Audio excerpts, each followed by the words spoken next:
संसार में हर एक चीज का अहमियत होता है। हर किसी के अंदर अपनी ताकत और उसकी कमजोरी होती है।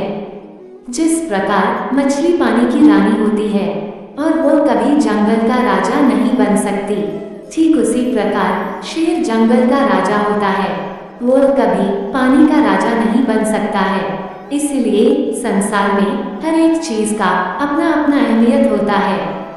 जैसे प्राणी अपने पुराने कपड़ों को उतार कर फेंक देता है, नए को धारण करता है, उसी प्रकार यह आत्मा पुराने शरीर से त्याग करके नया शरीर प्राप्त करती है।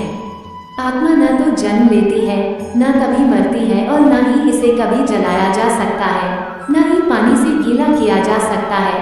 आत्मा अमर और अविनाशी है। अगर कोई मनुष्य हमारे साथ बुरा कर रहा है तो उसे करने दो, यह उसका कर्म है और समय उसके कर्म का फल उसे जरूर देगा। लेकिन हमें कभी भी किसी के साथ बुरा नहीं करना चाहिए, क्योंकि यही हमारा धर्म है।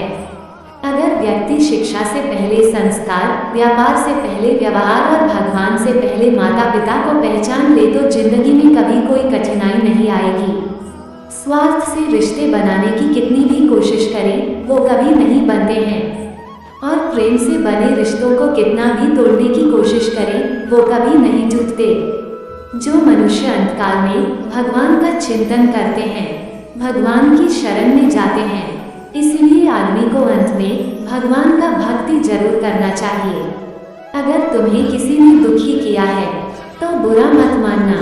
लोग उसी पेड़ पर पत्थर मारते हैं जिस पेड़ पर ज्यादा मीठे फल होते हैं। जन्म लेने वाले के लिए मृत्यु उतनी ही निश्चित है जितना कि मृत होने वाले के लिए जन्म लेना। इसलिए जो अपरिहार्य है उस पर शोक मत करो। जीवन में आधे दुख का कारण हमारी आशाएं हैं।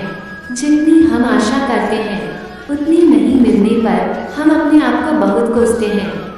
इसलिए हमें किसी से आशा नहीं करना चाहिए। आशा नहीं करने से हमारे जीवन में सुख ही सुख है। यदि कोई व्यक्ति प्रेम से, भक्ति से और फल फूल चढ़ाते हैं, उनकी प्रार्थना भगवान हमेशा सुनते हैं। इस संसार का नियम है, जो वस्तु उत्पन्न होता है वो वस्तु नष्ट भी होता है, चाहे वह शरीर हो या फल हो। मोह माया आदमी को अपने कर्तव्य के पद से हटा देता है।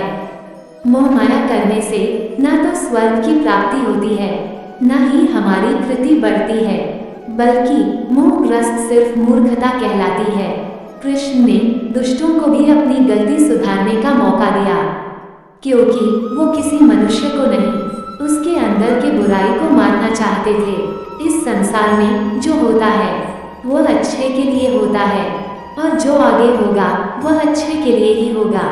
सिर्फ अपने कर्म पर ध्यान दो, फल की चिंता भगवान के ऊपर छोड़ दो। इच्छा पूरी नहीं होती तो क्रोध बढ़ता है और इच्छा पूरी होती है तो लोभ बढ़ता है। इसलिए जीवन की हर स्थिति में धैर्य बनाए रखना चाहिए। श्री कृष्ण कहते हैं, एक बार माफ करके अच्छे बन जाओ, पर दोबारा उसी इंसान पर भरोसा करके बेवकूफ कभी नहीं बनो।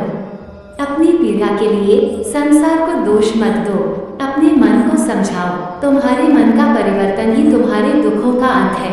शांति से भी दुखों का अंत हो जाता है और शांत चित्त मनुष्य की बुद्धि शीघ्र ही स्थिर होकर परमात्मा से युक्त हो जाती है। इंसान को हमेशा छोटी छोटी गलतियों से बचने की कोशिश करना चाहिए, क्योंकि इंसान पहाड़ों से नहीं पत्थरों से ठोकर खाता है। जो इंसान अपनी सभी इच्छाएं खत्म कर देती हैं, वो आदमी लालसा और भावना से मुक्त हो जाता है और उसे शांति की प्राप्ति होती है। इस वीडियो के अंत में श्री कृष्ण से यही प्रार्थना है कि वो दिन मत दिखाना कान्हा कि हमें खुद पर गुरूर हो जाए। रखना अपने दिल में इस तरह की जीवन सफल हो जाए।